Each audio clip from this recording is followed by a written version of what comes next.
같이 한번 기도하겠습니다. 기도하실 때 오늘은 국가의 위정자들을 위해 좀 기도했으면 좋겠습니다. 나라의 대통령과 국가의 기관의 기관장들과 또 주요 위치에 있는 리더들을 위해서 우리 같이 한번 기도했으면 좋겠습니다. 기도하겠습니다. 하나님 아버지, 이 시간에는 말씀 나누기 전에 하나님 이 나라를 위해 기도합니다. 하나님께 세워주신 윤석열 대통령과 그 위하 하나님 내각에 있는 모든 또 장관들과 또 주요 기관의 기관장들과 하나님 중요한 위치에 있는 모든 리더들을 위해 기도합니다. 하나님 그 중에는 그리스도인도 있고 그렇지 않은 사람도 있겠지만 우리 그리스도인이 먼저 모범이 될 수 있길 원합니다. 하나님 장관으로 올라가고 또 국회의원으로 일을 하면서 하나님 그리스도인이라는 그 사명을 잊지 않도록 저들과 함께하여 주시옵소서. 하나님 아버지, 이 나라가 처음 시작될 때에 하나님이 또 여러 가지로 우리나라를 사랑하셔서 하나님 어려움에서 극복시켜 주시고 지금의 위치까지 아버지 하나님 세워주신 줄로 믿습니다.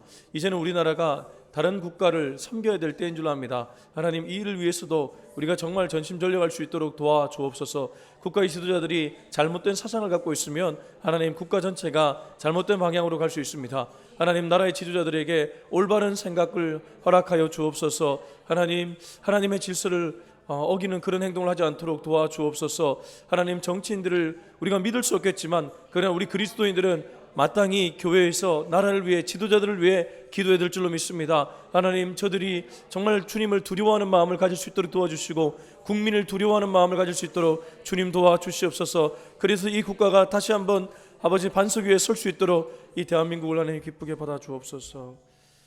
하나님 모든 사람이 다 중요하지만 나라의 지도자들은 너무나 중요한 위치에 있습니다. 그들이 잘못된 정책을 펼치고 잘못된 결정을 하면 국민들이 어려움을 겪게 됩니다. 한 명 한 명의 지도자들이 정말 우리 그리스도인으로서는 마땅히 그렇게 기도할 수밖에 없지만 성령 충만케 하여 주시고 올바른 결정을 내릴 수 있도록 그들에게 지혜를 허락하여 주옵소서. 자기들의 잘못된 이념을 내세우지 않도록 도와주시고 국민들이 뭘 원하는지를 날마다 귀를 기울일 수 있는 저들 되게 하여 주옵소서. 예수님의 이름으로 기도합니다. 아멘. 네, 오늘은 사도행전 2장 22절에서 36절까지의 말씀입니다. 사도행전 2장 22절에서 36절까지의 말씀을 우리 같이 읽도록 하겠습니다. 2장 22절 시작. 이스라엘 사람들아 이 말을 들으라. 너희도 아는 바와 같이 하나님께서 나사렛 예수로 큰 권능과 기사와 표적을 너희 가운데서 베푸사 너희 앞에서 그를 증언하셨느니라. 그가 하나님께서 정하신 뜻과 미리 아신 대로 내준 바 되었거늘 너희가 법 없는 자들의 손을 빌려 못 박아 죽였으나 하나님께서 그를 사망의 고통에서 풀어 살리셨으니 이는 그가 사망에 매여 있을 수 없었음이라. 다윗이 그를 가리켜 이르되 내가 앞에 계신 주를 배웠으며 나로 요동하지 않게 하기 위하여 그가 내 우편에 계시도다. 그러므로 내 마음이 기뻐하였고 내 혀도 즐거워하였으며 육체도 희망에 거하리니 이는 내 영혼을 음부에 버리지 아니하시며 주의 거룩한 자로 썩음을 당하지 않게 하실 것이미로다. 주께서 생명의 길을 내게 보이셨으니 주 앞에서 내게 기쁨이 충만하시리로다 하였으므로 형제들아 내가 조상 다윗에 대하여 담대히 말할 수 있노니 다윗이 죽어 장사되어 그 묘가 오늘까지 우리 중에 있도다. 그는 선지자라 하나님이 이미 맹세하사 그 자손 중에서 한 사람을 그 위에 앉게 하리라 하심을 알고 미리 본고로 그리스도의 부활을 말하되 그가 음부에 버림이 되지 않고 그의 육신이 썩음을 당하지 아니하시리라 하더니 이 예수를 하나님이 살리신지라. 우리가 다 이 일의 증인이로다.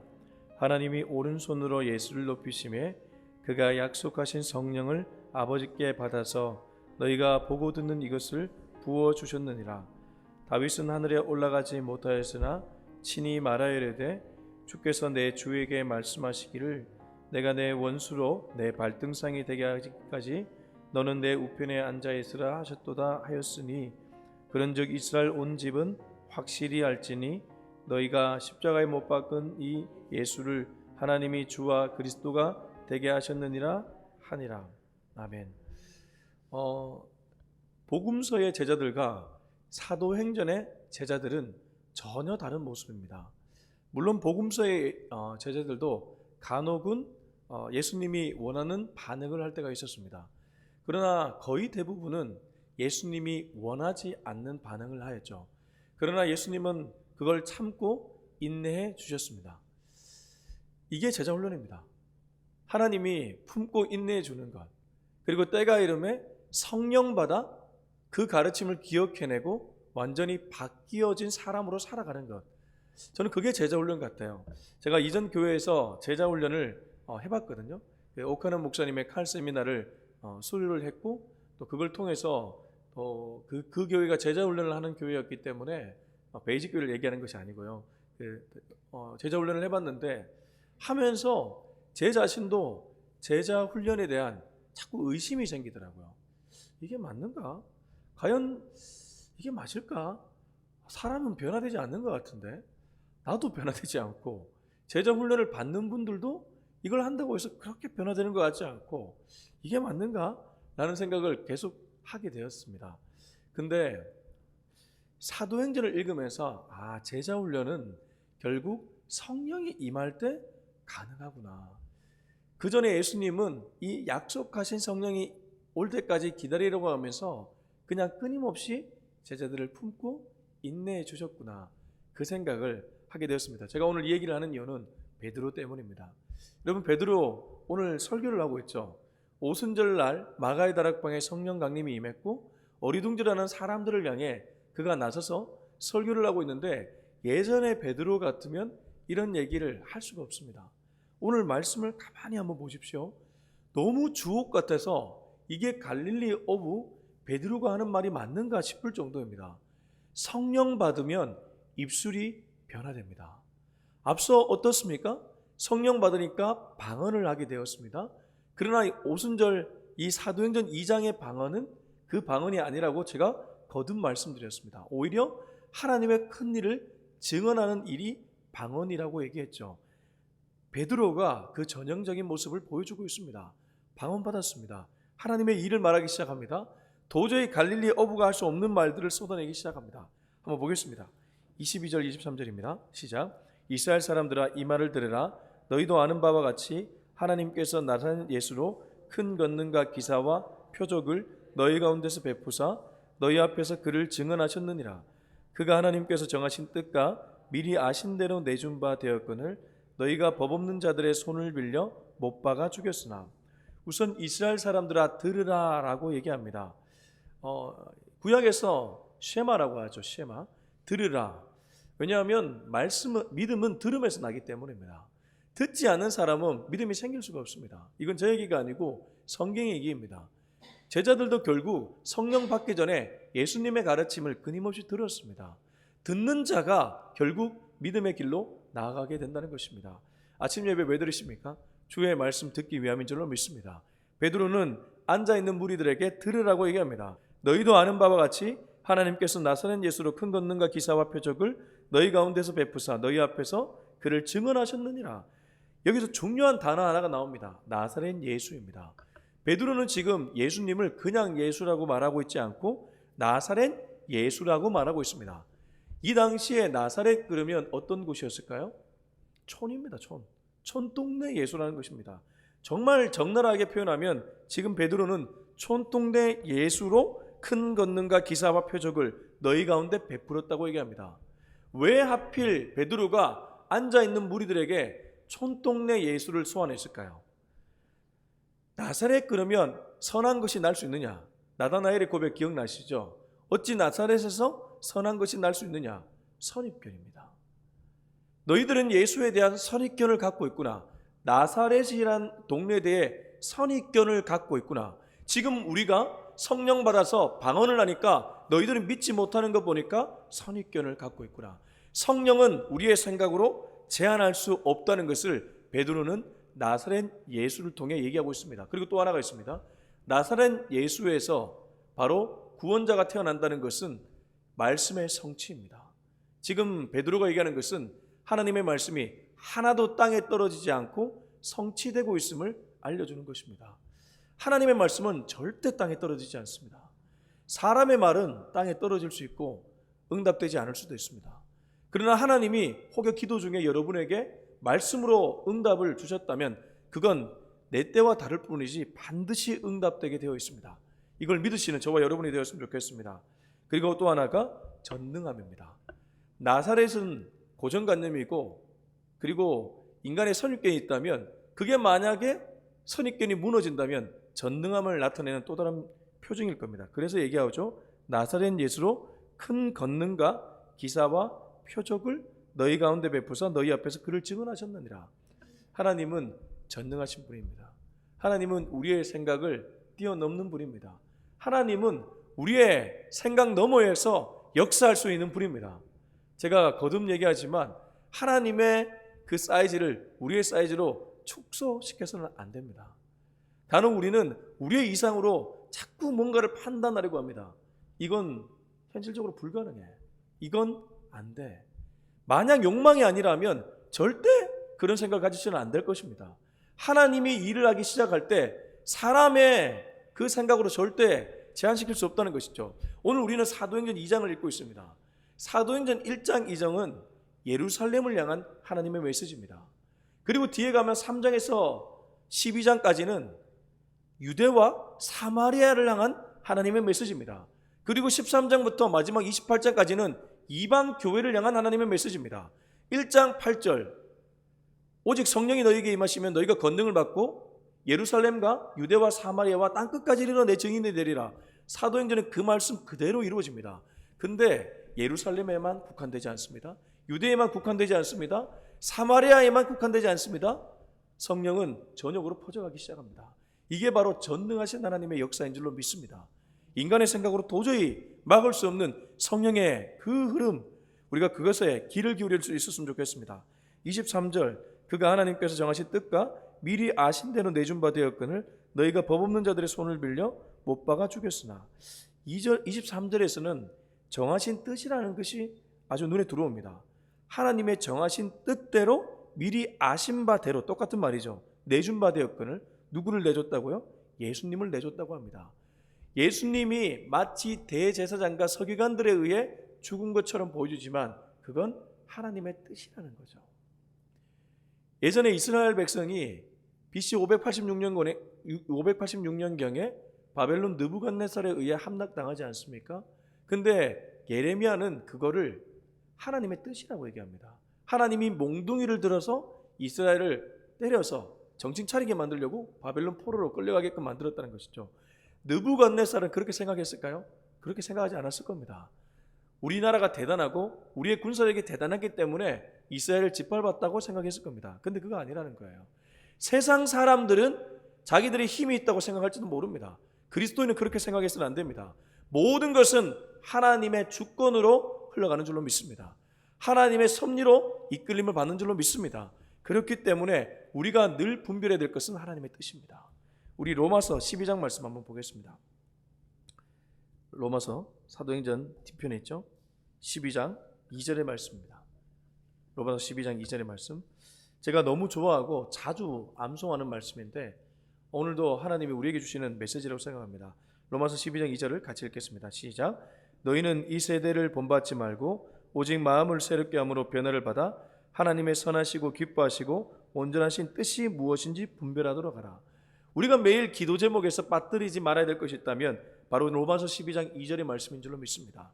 우리가 기도의 자리에 와서 내 욕망을 토로하는 것이 아니라 오히려 하나님의 뜻을 분별하게 해달라고 기도해야 될 줄로 믿습니다. 분별하려면 어떻게 해야 됩니까? 마음이 새로워져야 됩니다. 12장 2절 보십시오. 이 세대를 본받지 말고 너희 오직 마음을 새롭게 함으로 변화를 받으라고 얘기합니다. 이게 우선입니다. 그러면 선하고 기뻐하시고 온전하신 뜻이 분별될 줄로 믿습니다. 하나님께 기도해야 될 내용이 있다면 주님 내 마음을 새롭게 하여 주옵소서, 이 세대를 본받지 않게 하여 주옵소서, 변화받게 하여 주옵소서, 말씀으로 거듭나게 하여 주옵소서, 그 기도가 우선 되어야 된다는 것이죠. 그렇게 기도하다 보면 자연스럽게 하나님의 뜻이 분별되기 시작합니다. 다시 2장으로 돌아오겠습니다. 그들은 호기롭게 예수님을 못 박았지만 오히려 법 없는 자의 손을 빌려서 하나님은 그렇게 당신의 뜻대로 예수님을 십자가에 못 박았던 것입니다. 자, 24절부터 28절까지 읽겠습니다. 시작. 하나님께서 그를 사망의 고통에서 풀어 살리셨으니 이는 그가 사망에 매여 있을 수 없었음이라. 다윗이 그를 가르쳐 이르되 내가 항상 내 앞에 계신 주를 배웠으며 나로 요동하지 않게 하기 위하여 그가 내 우편에 계시도다. 그러므로 내 마음이 기뻐하였고 내 혀도 즐거워하였으며 육체도 희망에 거하리니 이는 내 영혼을 음부에 버리지 아니하시며 주의 거룩한 자로 썩음을 당하지 않게 하실 것이미로다. 주께서 생명의 길을 내게 보이셨으니 주 앞에서 내게 기쁨이 충만하게 하시리로다 했으므로 24절에서 28절까지는 앞에 나왔던 하나님을 경험한 자들이 보여야 될 반응이라고 저는 생각합니다. 앞에 베드로는 하나님에 대한 여러 가지 얘기를 했습니다. 전능하신 하나님, 인간의 고정관념을 깨뜨리는 하나님, 성령의 역사는 막을 수 없다고 말씀하셨죠. 그리고 하나님의 뜻, 하나님의 주권이 중요하다고 얘기했습니다. 그리고 24절에 와서 그는 이렇게 얘기합니다. 하나님께서 그를 사망의 고통에서 풀어 살리셨으니 이는 그가 사망에 매여 있을 수 없었습니다. 다르게 말하면 28절, 주님은 우리를 생명의 길로 인도한다는 것입니다. 예수님이 먼저 사망을 깨뜨리고 부활하셨고 그렇기 때문에 우리는 생명의 길로 가게 된다는 것입니다. 왜 하나님이 당신의 주권으로 이 나라를 이끌어 가십니까? 왜 하나님이 인간의 고정관념을 깨뜨리십니까? 왜 하나님이 예수님을 십자가에 못 박았다가 살리셨습니까? 그 모든 것이 우리를 영생의 길로 인도하기 위함인 줄로 믿습니다. 사탄은 달콤한 열매를 주는 것 같지만 결국 멸망의 길로 우리를 인도합니다. 근데 세상 사람들은 그걸 모르고 계속해서 그 길로 치닫고 있습니다. 그렇기 때문에 우리 그리스도인은 깨어서 이 영생의 길로 한 영혼이라도 더 인도하기 위해 애써야 될 줄로 믿습니다. 유튜브를 보면 너무 자극적이고 쾌락적인 것들이 많이 있습니다. 그리고 갈 바를 몰라 헤매는 분들이 너무 많이 있습니다. 기독교 콘텐츠는 조회수가 너무 나오지 않아요. 우리 그리스도인이 조금이라도 더 애를 써야 될 것 같습니다. 정말 이 믿음의 말씀, 꼭 우리 베이직 형제교회, 베이직 교회를 위시하는 우리 베이직 형제교회 콘텐츠가 아니더라도 정말 건강한 복음의 말씀을 듣고 한 영혼이라도 주님께로 돌아오는 그런 일이 있었으면 좋겠습니다. 25절, 다윗이 그를 가리켜 이르되 내가 항상 내 앞에 계신 주를 배옵으며 나로 요동하지 않기 위하여 그가 내 우편에 계시도다. 왜 다윗을 베드로가 갑자기 지금 소환하고 있냐 하면 다윗은 지금 얘기를 듣고 있는 사람들에게 굉장히 익숙한 인물이었습니다. 다윗 이꼴 존경하는, 우리나라로 치자면 세종대왕과 같은 그런 인물이었기 때문입니다. 익숙한 인물을 소환해서 다윗이 어떻게 했는지를 얘기하면서 너희들이 어떻게 반응해야 되는지를 얘기하고 있습니다. 다윗의 그 말씀을 인용하죠. 시편 16편 8절의 말씀입니다. 내가 항상 내 앞에 계신 주를 배웠으며 나로 요동하지 않기 위하여 그가 내 우편에 계시도다. 다윗은 이렇게 고백하며 그를 찬양했죠. 26절, 그러므로 내 마음이 기뻐하였고 내 혀도 즐거워했으며 육체도 희망에 거하리니. 다윗을 소환해서 이러한 하나님을 만났을 때 우리가 보여야 될 반응이 무엇이냐? 찬양이라고 얘기하고 있습니다. 26절, 그러므로 내 마음이 기뻐하였고 내 혀도 즐거워하였으며. 너희 입술이 보여야 될 반응은 찬양이다. 찬양하는 자가 능력 있는 자인 줄로 믿습니다. 여러분, 찬양은 우리 그리스도인이 마땅히 보여야 될, 하나님 앞에 보여야 될 반응입니다. 찬양하지 못하게 만드는 것이 사단의 유혹이고 공격입니다. 어떤 상황에도 찬양의 입술을 그치지 않는 저와 여러분이 될 수 있기를 주의 이름으로 축원합니다. 찬양을 정말 경홀히 여기지 마십시오. 찬양하면 오히려 은혜가 임합니다. 찬양 자체가 능력이 있기 때문입니다. 다윗이 어려운 중에도 찬양을 포기하지 않았습니다. 찬양하면서 그의 신앙을 다시 붙잡을 수 있었습니다. 그도 우리보다 더 심한 고난에 노출되어 살아갔습니다. 그러나 그 고난 중에서도 그는 찬양을 놓치지 않았습니다. 그래서 그는 그 고난을 이겨낼 수 있었던 것입니다. 혹시 이 메시지를 듣는 분들 중에 너무나 극심한 고난에 놓여서 기도조차 힘든 분이 있다면, 찬양조차 힘든 분이 있다면 그냥 찬양을 틀어두십시오. 그 찬양 가사가 여러분의 마음을 울리게 되고 여러분의 마음을 붙잡게 되는 것을 경험하게 될 것입니다. 27절 28절, 이는 내 영혼을 음부에 버리지 아니하시며 주의 거룩한 자로 썩음을 당하지 않게 하실 것이미로다. 이렇게 말하고 있지 않습니까? 이렇게 찬양하는 다윗은 내 영혼을 음부에 버리지 아니하시며 주의 거룩한 자로 썩음을 당하지 않게 하실 것이미로다. 주께서 생명의 길을 내게 보이셨으니 주 앞에서 내게 기쁨이 충만하게 하시리로다 라고 다윗이 고백했던 것처럼 너희도 그런 고백이 나왔으면 좋겠다고 베드로가 얘기하고 있습니다. 자, 29절부터 우리 32절까지 쭉 읽어보겠습니다. 시작. 형제들아, 내가 조상 다윗에 대하여 담대히 말할 수 있느니 다윗이 죽어 장사되어 그 묘가 오늘까지 우리 중에 있도다. 그는 선지자라 하나님이 이미 맹세하사 그 자손 중에서 한 사람을 그 위에 앉게 하리라 하심을 알고 미리 본고로 그리스도의 부활을 말하되 그가 음부에 버림이 되지 않고 그의 육신이 썩음을 당하지 아니하시리라 하더니. 자, 32절까지 읽어볼까요? 이 예수를 하나님이 살리신지라 우리가 다 이 일의 증인이로다. 자, 29절부터 32절에 보면 다윗을 부정도 긍정도 아닌 상태로 얘기하고 있습니다. 부정도 아니고 긍정도 아니라는 것입니다. 율법이 그러하다는 것입니다. 이 유대인들에게 율법은 굉장히 긍정이었습니다. 긍정 넘어서 거의 우상에 가까웠습니다. 그래서 예수님을 믿어도 율법을 준수해야 된다고 얘기했던 사람들이 상당히 많았죠. 안식일을 지켜야 되고 할례를 받아야 되고 이런 얘기를 계속해서 했습니다. 예수님 좋다. 그러나 예수도 안식일을 어기면 안 된다. 그래서 안식일을 범했다고 그들은 예수를 올가매서 신성모독 프레임까지 뒤집어 씌워서 십자가에 못 박도록 했습니다. 그만큼 그들에게 율법이 긍정이었고 우상과 같았다는 것이죠. 근데 베드로는 지금 이 율법을 어떻게 표현하고 있습니까? 다윗 있고 율법으로 볼 수 있거든요. 다윗 있고 율법. 이 율법을 긍정도 부정도 아닌 그 중간 정도로 보고 있습니다. 그러면 유대인들이 진짜 율법을 이해하려면 어떤 눈이 뜨여져야 됐을까요? 바로 예수에 대한 눈이 뜨여져야 됐습니다. 예수는 율법의 완성자로 오셨습니다. 율법을 폐기시키는 것이 아니라 율법을 완성하러 오셨다는 것입니다. 그래서 제가 좋아하는 팀피럴 목사님은 그리스도인이 조심해야 될 것 중에 하나가 율법주의와 반율법주의라고 했습니다. 율법주의도 잘못되었고 반율법주의도 잘못되었다고 했습니다. 다르게 말하면 지성주의도 아니고 반지성주의도 아니라는 것입니다. 예수를 통해서 지성을 갖고 살아가는 것, 예수를 통해서 인생을 풀어내는 것, 이게 가장 중요하다고 얘기했던 것입니다. 예수 없이 어떤 것도 불가능하다는 것이죠. 왜냐하면 그분은 하나님의 아들이고 하나님의 본체이기 때문입니다. 하나님이 이 땅에 온 사건이 바로 예수님이 이 땅에 온 사건이기 때문입니다. 29절 형제들아 내가 조상 다윗에 대하여 담대히 말할 수 있느니 너희들이 좋아하는 율법에 대하여 내가 담대히 말할 수 있느니 다윗이 죽어 장사되어 그 묘가 오늘까지 우리 중에 있도다. 너희들이 알고 있는 그 구약의 율법은 이제 예수님을 통해 새로워졌다고 얘기하고 있는 것입니다. 그는 선지자라 하나님 이미 맹세하사 그 자손 중에 한 사람을 그 위에 앉게 하리라 하심을 알고, 좀 더 쉽게 이해되지 않습니까? 그 자손 중에 한 사람, 바로 예수님을 가리킵니다. 예수님이 그 후손으로 오셔서 오히려 다윗의 자리에 앉아있다. 미리 본고로 그리스도의 부활을 말하되 그가 음부에 버림이 되지 않고 그의 육신이 썩음을 당하지 아니하리라 하더니 이 예수를 하나님이 살리신지라 우리가 다 이 일의 증인이로다. 말을 어렵게 한 것 같지만 쉽습니다. 결국 예수님을 바라보라는 것입니다.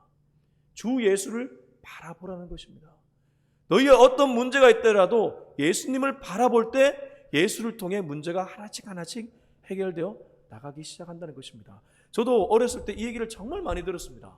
근데 제 삶의 문제가 너무 복잡다단하고 또 예수님이 피부에 와닿지 않아서 그 말이 다 튕겨나갈 때가 많았습니다. 근데 아니더라고요.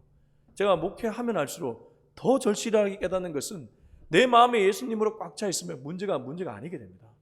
아무리 큰 문제가 와도 문제가 아니게 됩니다. 근데 예수님이 내 마음에 없으면 작은 문제도 너무 크게 느껴질 때가 많이 있더라고요. 여러분, 예수님을 묵상하십시오. 예수님을 마음에 모시십시오. 예수님을 가까이 하십시오. 예수님이 주인 되게 만드십시오. 예수님의 내 마음을 통치하게 만드십시오. 그러면 문제가 아니게 될 것입니다. 자, 우리 33절부터 36절까지 읽고 마무리하겠습니다. 시작. 하나님이 오른손으로 예수를 높이심에 그가 약속하신 성령을 아버지께 받아서 너희가 보고 듣는 이것을 부어주셨느니라. 다윗은 하늘에 올라가지 못하였으나 친히 말하여 이르되 주께서 내 주에게 말씀하시기를 내가 내 원수로 내 발등상이 되게 하기까지 너는 내 우편에 앉아 있으라 하셨도다 했으니 그런즉 이스라엘 온 집은 확실히 알지니 너희가 십자가에 못 박은 예수를 하나님이 주와 그리스도가 되게 하셨느니라 하니라.